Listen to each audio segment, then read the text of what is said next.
big pile of miscellaneous pieces. They don't fit, they don't match. They are just left over from projects. Some of them have been pieced already. And so this is the process of sewing a mile a minute. So what we're going to do is just line up straight edge to straight edge. We're not going to worry about points. We're not going to worry about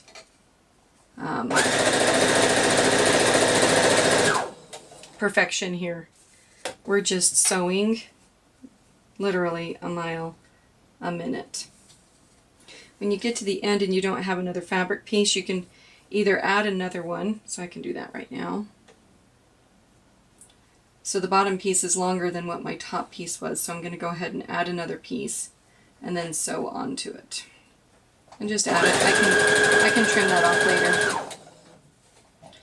And then when you get to the end, don't snip or cut your fabric or your thread yet. Just keep going and feeding them through. You're going to have all kinds of miscellaneous shapes and sizes.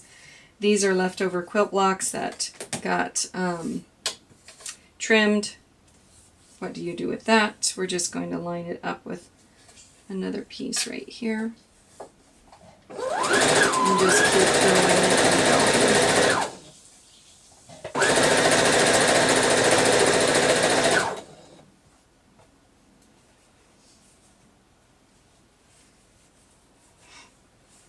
What you don't want to do is line two fabrics up that are the same.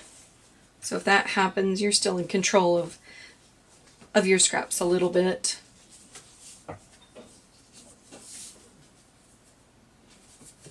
If you've got a super long piece, that's alright, just keep going.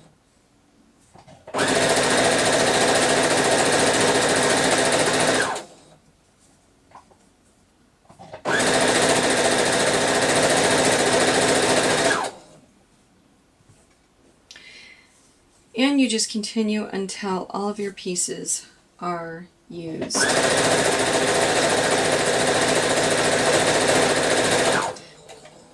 Then we're going to go ahead and iron them. You can see right here, this is where one piece begins and another piece ends.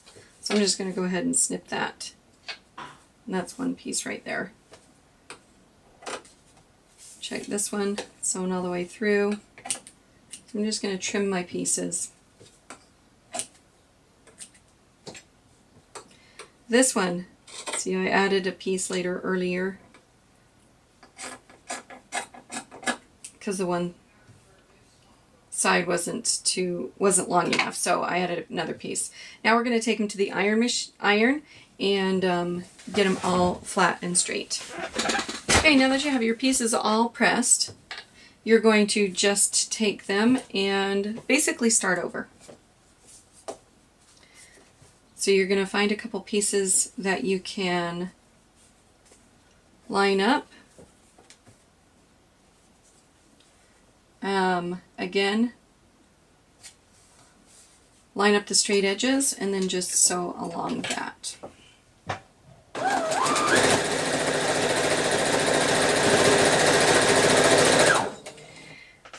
If you've noticed, my 1/4 inch seam isn't perfect. I'm not too worried about it. I know I can trim it later, and it's not about perfection really right here. It's just getting these pieces together so you can use them. Basically using your making fabric. So now we've got this large piece, which I can trim.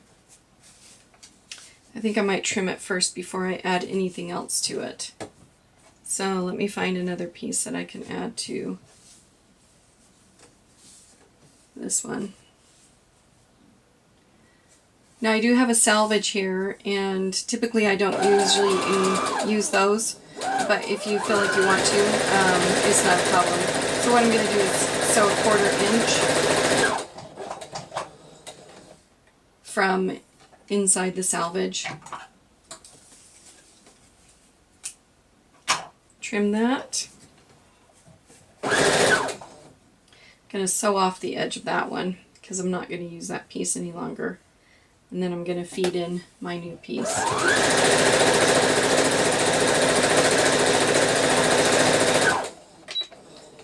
And then when I'm done, I'm going to take them off, snip them apart, and then I'm going to go ahead and press those pieces that I just finished.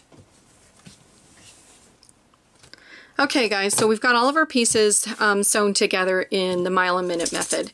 And what we're going to do now is you really want to iron and press them really well. Don't worry about bad points, bad lineups. This is not what we're going for here. We don't really care. We're going to be chopping this apart into little pieces, and in the end it won't matter. So let's begin.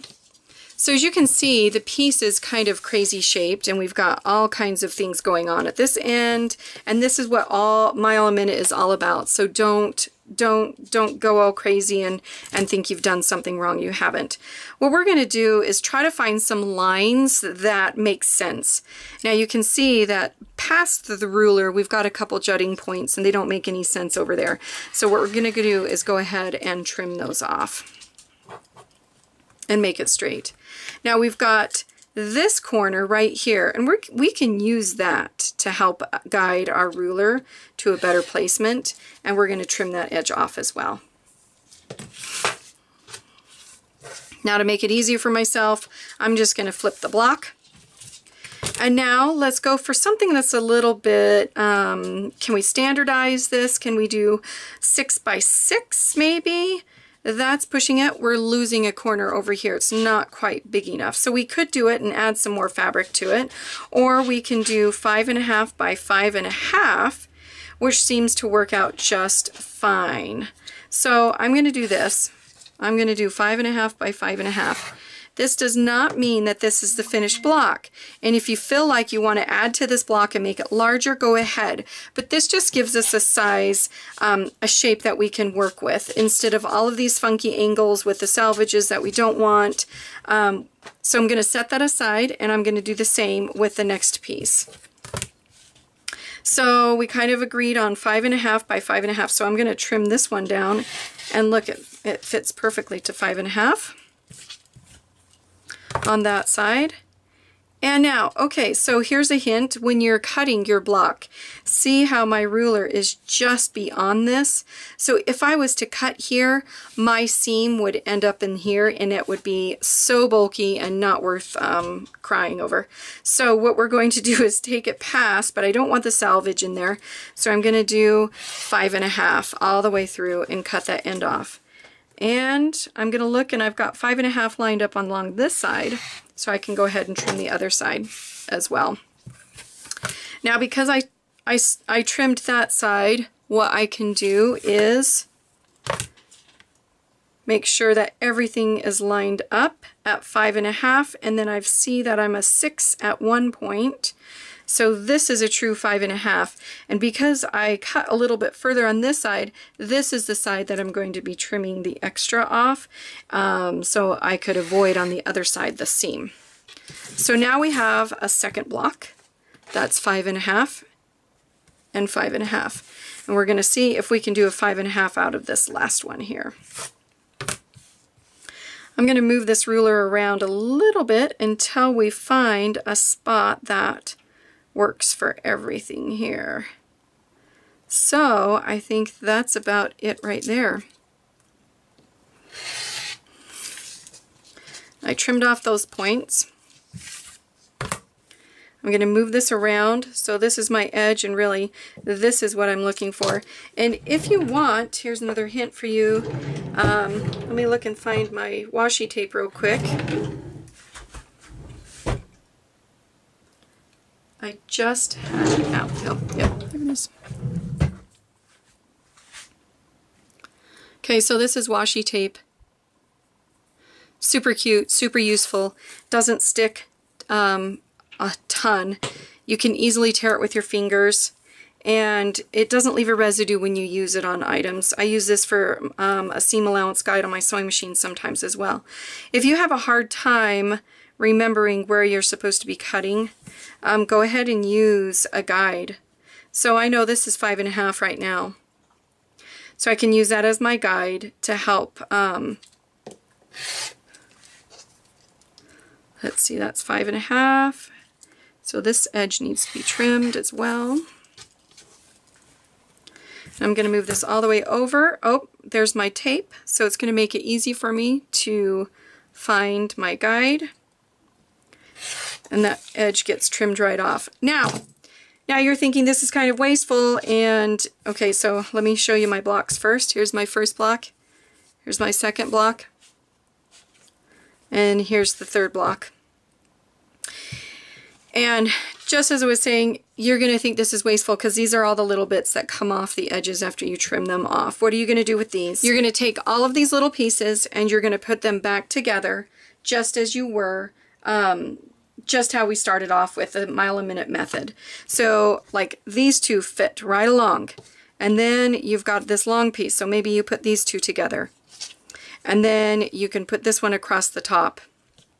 Just keep going, really. All these little bits can be added to make a larger piece of fabric and into quilt blocks. So after you're all done with putting your pieces together and deciding what your finished size is going to be, you are going to end up with a super cute doll quilt or whatever. Now, as you can see, I had some leftover half square triangles, or no, actually these are hourglass shapes that I put in here. I've got this one, which is a flying geese block. It is totally cut incorrectly, like it was never trimmed up. It was put in the scrap basket because I didn't need it. Not a big deal here. We're not going for perfection. We're going for use. You pay $12 a yard, if not more, for your fabric. So, you know, to use your little bits in the mile a minute method is pretty good. Here's another flying geese. Apparently I made too many in the project that I was doing before. So there you go. So that is how you do the mile a minute method. Use up your little bits, make your blocks, and finish a quilt.